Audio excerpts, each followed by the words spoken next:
What's up, guys? It's Eric Haas with eXp in sunny Southern California here on the west side of Los Angeles. I hope you guys are doing great. Super stoked to have you joining with me today, Friday, the last day of the week. It's about to be a long 3-day weekend. I hope you guys got some great plans and some plans that are going to take of some amazing California weather this weekend. But on that note, my friends, I'm here to keep you dialed in on how this pandemic is impacting our local real estate markets here on the west side of Los Angeles, and that includes Mar Vista, Venice, Santa Monica, and Brentwood. Drop a comment because I'm more than happy to cover more areas like Pacific Palisades, Marina Del Rey, Culver City, etc. if you are interested. Now, I'm here also to make sure that you are aware of tips, tricks, and strategies as a buyer, seller, investor to stay successful in this market or any market that we're facing right now. And here's one for you guys right now, my sellers or my homeowners. If you're thinking about renovating, these are 5 things you must not do. Whether you're going to move in and stay there and enjoy it, or you're looking to just resell and flip it, 5 things you must not do. And then there's one thing you got to do, bar none. So stay dialed in here because we're about to get into it right now.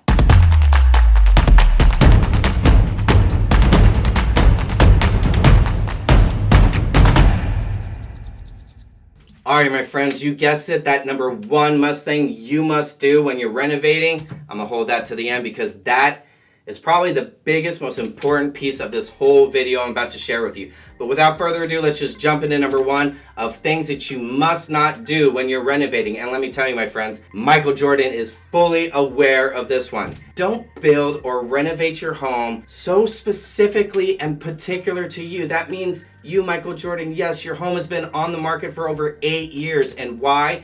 Because it's too specific, too particular. Even with a full Air Jordan collection, it's not moving, and it hasn't moved in 8 years. And even with a cut in price, nearly half of what it was originally listed at, it's still not moving. And let me tell you, my friends, it's a great looking house, but too specific, too particular, 23 on the gates. Even for a super fan, it's just not something that someone is willing to spend that kind of money on. And you have to be aware of that as well, because if you're not sticking with the trends and you're throwing up hot pink on the walls and you think that that's going to be a good resale factor, let's think again, because you got to dial in the trends. Whether you're staying in the house after the remodel or you're renovating to flip it, you got to be aware of what's going on in the neighborhood, what's hot, what buyers are looking for, and what you're picking hopefully has longevity, so when you are thinking about selling, you're not old news with your remodel, and your remodel is still up to speed with today's times at the same time. So please, my friends, do not get ultra specific or particular, because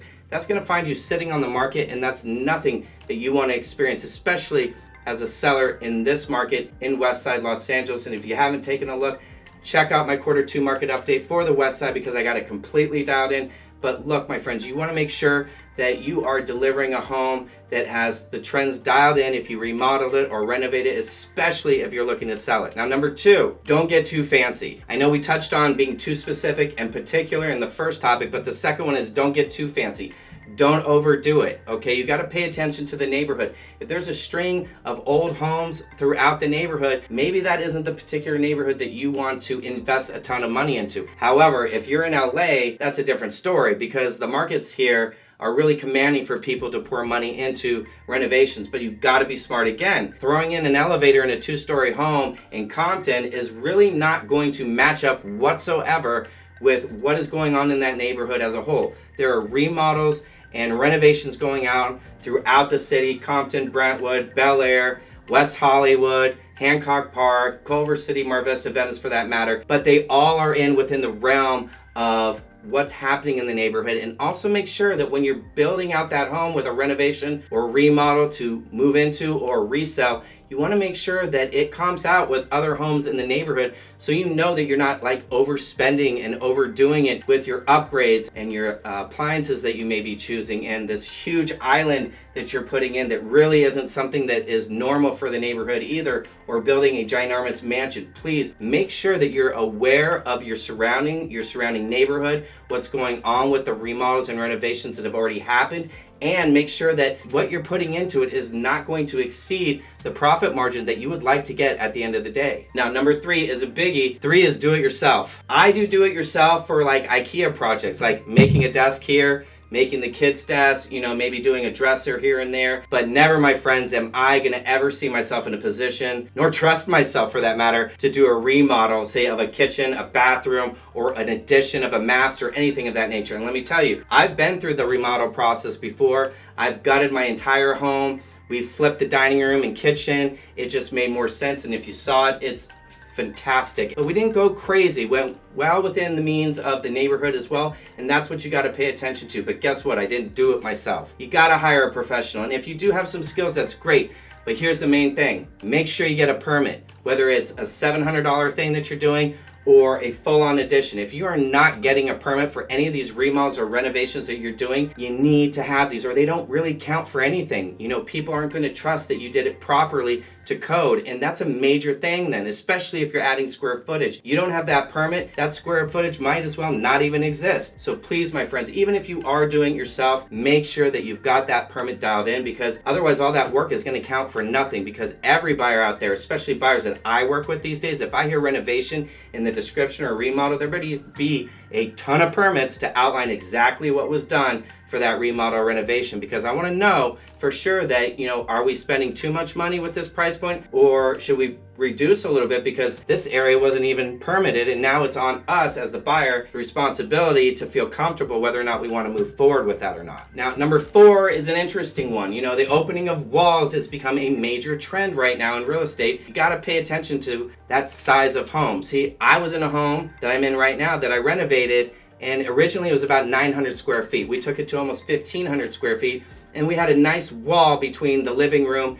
and the now dining room kitchen. Now, for the size of home I have, it doesn't really make sense to pull that wall out and have that whole space all conquered up together just in a big mush, and there's no really understanding of where the living room starts and, say, the dining room ends. So, in my mind, I didn't think that was the best idea. But in a bigger house that, say, has like 2,000 plus square feet and is a single story, like all day long, I would be interested in doing that. And we have that in Westdale Truesdale of Mar Vista, where they have 2,000 square foot homes that are from the 60s and 70s, but still offer an awesome opportunity to renovate and open up walls and take advantage of space. Now, but when you're opening up walls, my friends, please make sure you're not taking space away or losing a bedroom. Taking space away from a bedroom is a no-no, and taking a bedroom away completely is a major no-no. So please pay attention to what comps are doing in the neighborhood, what bedrooms are looking like in the neighborhood, and how the number of bedrooms is going to impact you in a positive way if you're having the current number or exceeding it. Obviously, going below it is going to bring a different number and probably a lesser number at the same time. So make sure that you're doing your homework and your research, not only with the house and what you plan on doing with opening walls and what have you, and the potential problems that can arise, which there are plenty. I mean, you've got to put beams in, you got to make sure that there's not a load-bearing wall, or you can just open up a slew of problems that you really don't want to get your hands into. Be aware of those situations, because they will save you a ton of money in the long run. And sometimes simple is better. It's just, dress it up, and that can just work just as well. Number 5 is don't overspend. You got to be conscious of the neighborhood you're in. So if you're buying Viking when the norm is Frigidaire, don't expect to recoup those costs. And the best place that you can be spending your money is in the kitchen and in that master bathroom. Redoing the other bathrooms is a nice thing, but really focus the attention on those additional bathrooms.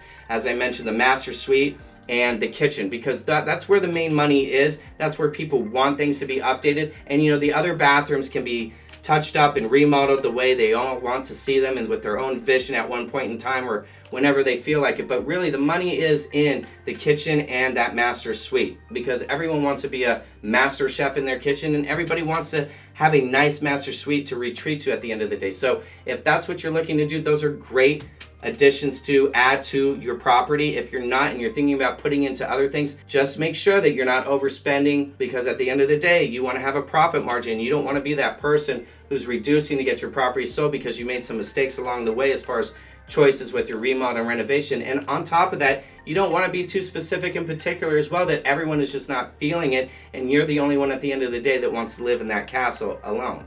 So on that note, we're going to move to the last and final point. And here's something that you probably never thought of when you're remodeling or renovating your home. But for me, it was a simple, obvious thing to do. Get an inspection. Obviously, when you're meeting with your contractor or whoever is doing the remodel or renovation, you want to make sure that they do everything on the contract. If there's stuff happening underneath the house, are you going to go under there and check it? Because I know I'm not. So on that note, I made sure when I did my remodel, because I had an itemized list of every single thing that was supposed to be done per my remodel renovation, I made sure that my inspector, who I had a great relationship with already, went through the whole house with the contract and made sure that all those things were dialed in. And guess what? About 20 plus things on my contracted signed list by my contractor were not done. Yeah, it happens. Here's the other funny thing too. You buy new construction, you're doing an inspection, right? Obviously, brand new doesn't mean it's perfect, so neither does your remodel or renovation.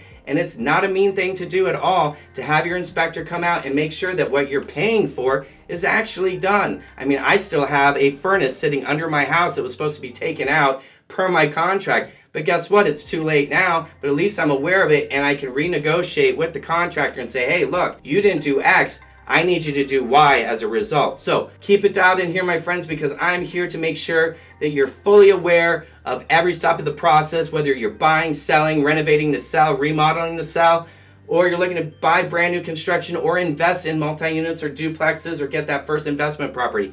I am here for you. I'm here to keep you dialed in. I'm here to make sure that you aren't making costly mistakes either. So, weekly basis, I'm here for you. Drop a comment below if I can help you out in any way, shape, or form. But until I see you next time, have a great one. Be safe. Enjoy this long weekend, and I'll see you next time.